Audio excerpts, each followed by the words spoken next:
Olá, eu sou a Neide e seja bem-vindo ao meu canal. No vídeo passado nós falamos de quando eu não sabia da diferença entre o amor e a dependência emocional. E no final do vídeo eu disse que depois daquela fase eu passei por uma depressão. Então hoje vamos falar um bocadinho sobre a depressão, como eu descobri, porque eu não sabia o que se passava, não tinha noção. E sintomas que eu tinha e como é que foi mais ou menos, né? Então vai ser um toque. Então se não viste o vídeo eu vou deixar aqui num dos cantos para ver antes desse ou depois, como preferires. E se já és inscrito no canal, se ainda não és, pensa em te inscrever, deixa um gosto de confiança e vamos ao vídeo. Então, eu passei por uma depressão. Eu não sabia que era uma depressão porque eu não sou médica, eu não podia diagnosticar e saber que era uma depressão.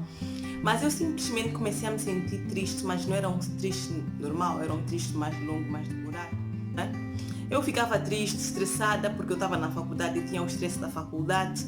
O meu humor mudava o tempo todo, ficava com falta de apetite.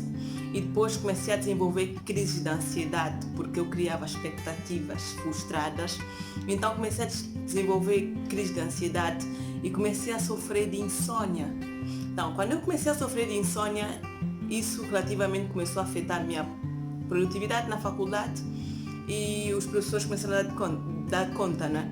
Então, uma professora me chamou e pediu para ir ter com o médico da faculdade. Antes de eu ir ter com o médico da faculdade, eu já tomava um remédio que se chama sedagem forte. Por favor, não é para irem comprar. Eu tomava sedagem forte para eu tentar dormir e comprei uma, duas vezes, depois a farmacêutica disse que já não podia vender, então eu mudei de farmácia, comprei uma, duas vezes e a farmacêutica disse, olha assim, tu estás a comprar esse remédio, é a segunda vez que vens comprar. Não sabia ela que eu já tinha comprado numa outra farmácia, mas precisas consultar um médico, porque se não consegues dormir tens que consultar um médico. Aí eu pensei, a professora disse para ter com o doutor da faculdade, porque na faculdade tinha um consultório médico, e eu fui lá ter com o doutor, expliquei que estava triste, porque tinha perdido relacionamento, que tinha isso, tinha aquilo, das crises de ansiedade, que eu já não tinha vontade de fazer as coisas, embora eu já não fizesse muita coisa, porque a minha vida era faculdade, casa e depois falar com as pessoas que eu falava. Então eu não tinha vida social, eu não saía muito, eu não tinha atividades extras. Então eu comecei a perder vontade de fazer essas pequenas coisas.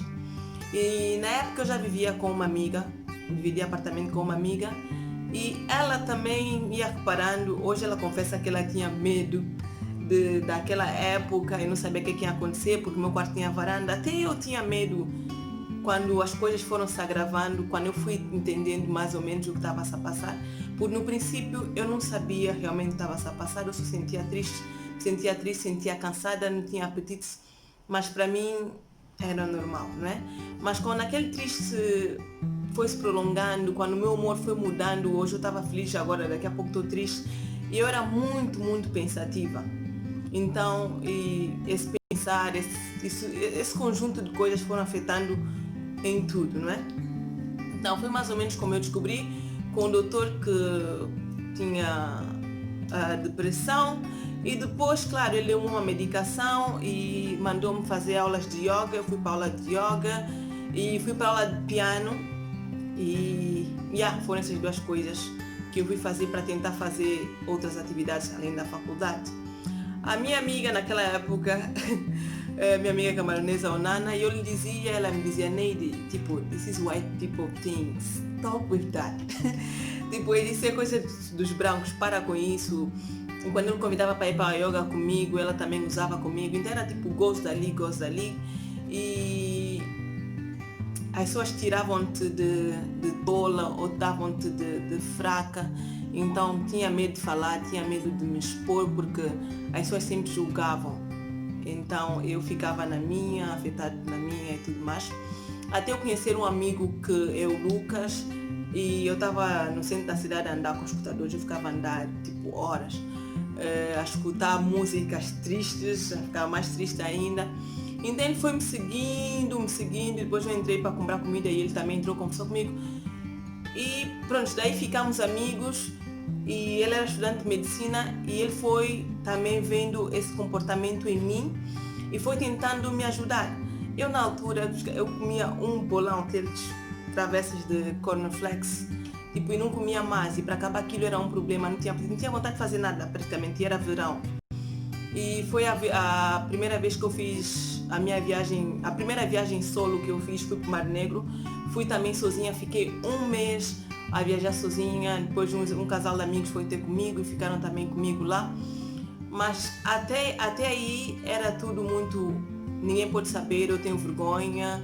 Mas eu fazia de tudo para me distrair, eu tentava sair, eu tentava falar com pessoas. Mas quando eu estivesse sozinha era tipo um inferno. Mas graças a Deus foi uma fase, tudo passou e no momento eu tinha muito medo, tipo, pode acontecer com a minha faculdade.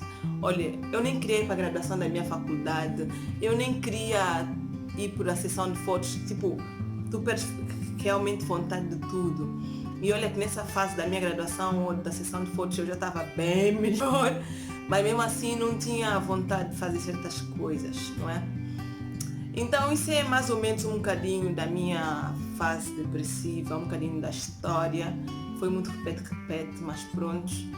E eu sei que muita gente passa por isso por diferentes motivos, por frustrações, por decepções, por... Às vezes, sei lá, eu tive uma amiga que faleceu com depressão e foi o que me chamou mais atenção quando o médico me disse que estava com depressão.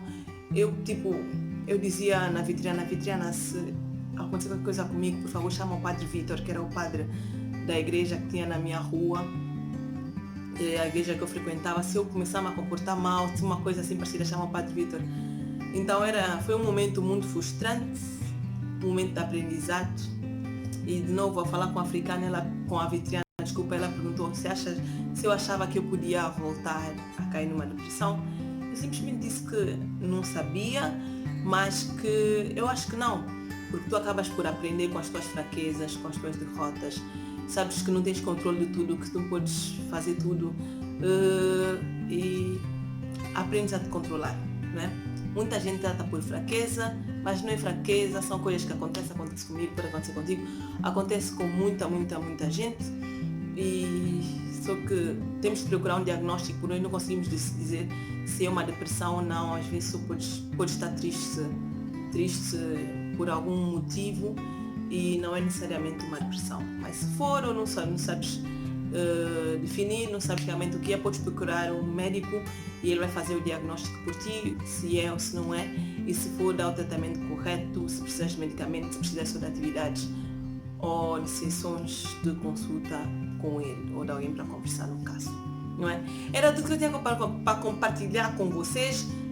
Até a próxima, obrigada por assistir e bye bye.